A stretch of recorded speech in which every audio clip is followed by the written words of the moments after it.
If you could mention maybe a pitcher or two that you're excited about in your roster. Yeah, we had a great start from Kale Cushaw the other day.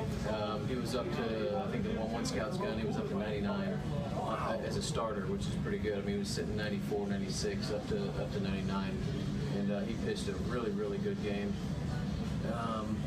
We have, from a position player standpoint, we have Tyro Estrada, who's a really exciting 18-year-old shortstop out of Venezuela.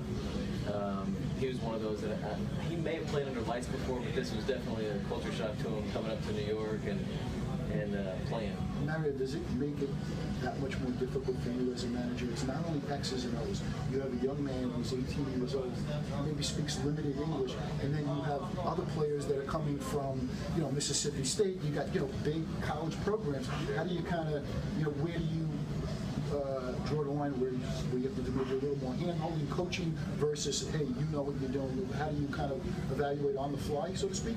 Yeah, more or less. You kind of get a feel for your team, get a feel for the personalities, and then you kind of have fun with it. I think it's one of the fun parts of the job because, I'm a big clubhouse culture guy. I like having these guys, whether it's rooming together on the road, whether it's stretching next to, somebody that you didn't stretch next to the day before, just kind of getting these guys comfortable, getting these guys confident. Because if they feel like their teammates have their back, they don't care they're in a different country. They're enjoying playing baseball.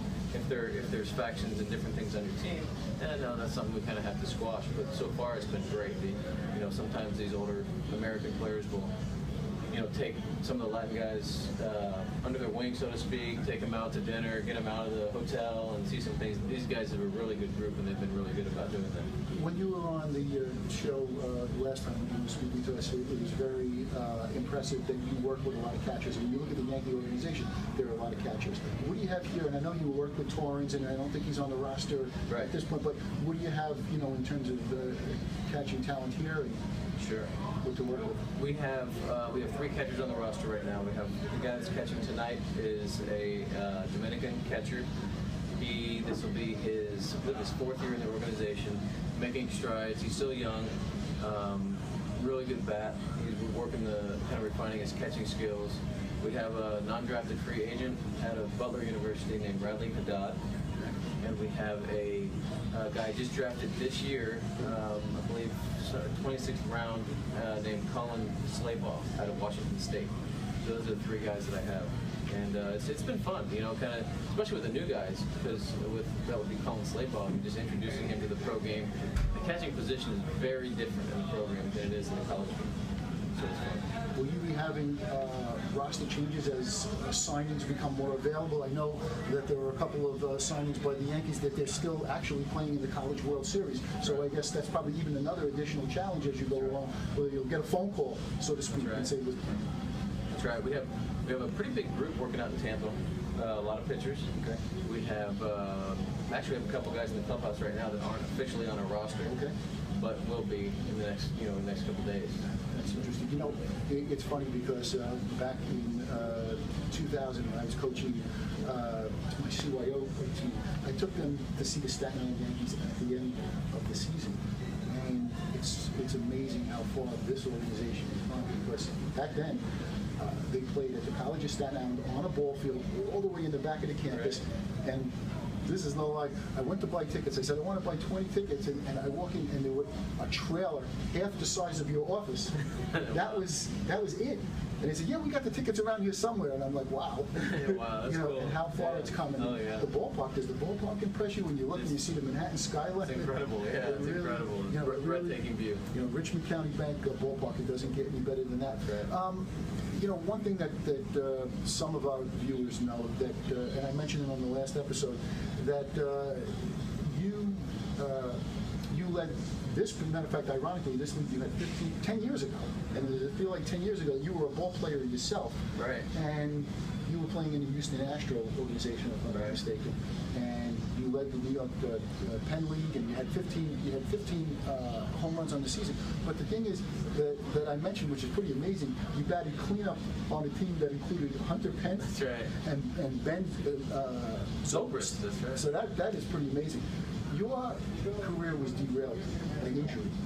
Do you take any special precaution or instruction with your players as to how to kind of avoid injury, especially maybe the pitchers, where you see so much with the Tommy John, or is it just basically, does it come with the territory and, you know, there's not much that you can say or do? Yeah, absolutely. The New York Yankees in general, I mean, they're up with the cutting edge research. You know, all the pitchers, not all of them, but quite a few of the pitchers will do a private, I guess, evaluation at ASMI, which is Dr. James Andrews. He's involved with that institute. And, you know, they discuss biomechanics, they look at injury risk, they tailor personal development plans for each guy. So they're really cutting edge when it comes to injury prevention. From a position player standpoint, especially these new guys, we kind of ease them into professional baseball because it can be a shock to your body. At the college game, you play 3-4 days a week, and all of a sudden you come in here, we play every day. I mean, it can wear you down. So we're very careful with that. We play them maybe 2-3 days, give them a day or two rest, play them another few days, kind of ease them into that life of the everyday grind. Well, we want to thank you for a couple of minutes. We know you had a big game tonight. As a matter of fact, who you have on the mound, we're familiar with, Dylan McNamara, and he's a Staten Island kid. And the funny thing is, my son and I, who's on the other side of the camera, we played against him, but not in baseball when he was a kid growing up, in basketball. No kidding. And he's a natural athlete. He was very good in basketball. 6'5". It comes in handy as a pitcher also. Sure. So we want to wish you the best tonight Thank and in you, general, and look forward to stopping down and seeing you again, and wish you the best to have a great season. I appreciate that. You're always welcome. Mario, thank you. All right. From the skipper's office, this is Mike Pinto. Back to the studio. Great interview. Great interview. And you know, Mike, you know, there was an article in the Advance about McNamara solid in his first pro start, and what impressed me the most is that Garza had a predetermined pitch count. He took him out with like 1 out in the 4th inning. And as you said in the interview, I mean, that's the worst thing is, you know, these kids hurting their arms, and I'm glad they have a plan to try to keep these kids on some type of a pitch count, keep these arms fresh. Well said, Ant. That's Impressed with that.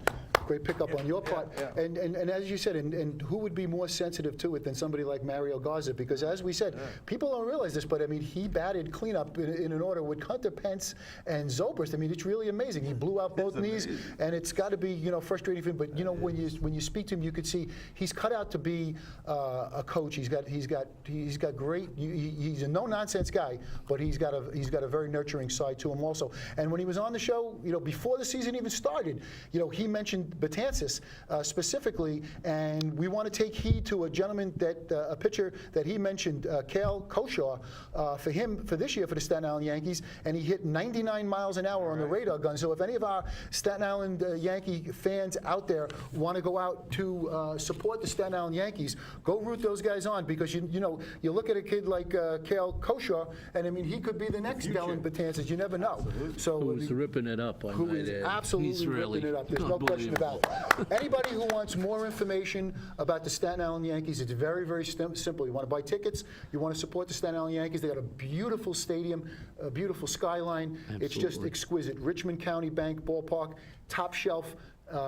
SIYanks.com. We're going to go over to our next graphic because Anthony, who was our cameraman, and he was also able to get the Staten Island Yankee dancers. Oh, there they are. And Anthony did a good job taking that picture. And we have Stephanie Accardo, and we have Caitlin Cohen, and we have Caitlin Scarpa, and we have Martina Rupakera, and Elisa Petruccio. So it was a nice night out, and it was great to see that the Staten Island Yankees had a come from behind walk-off win. Doesn't get any better than that.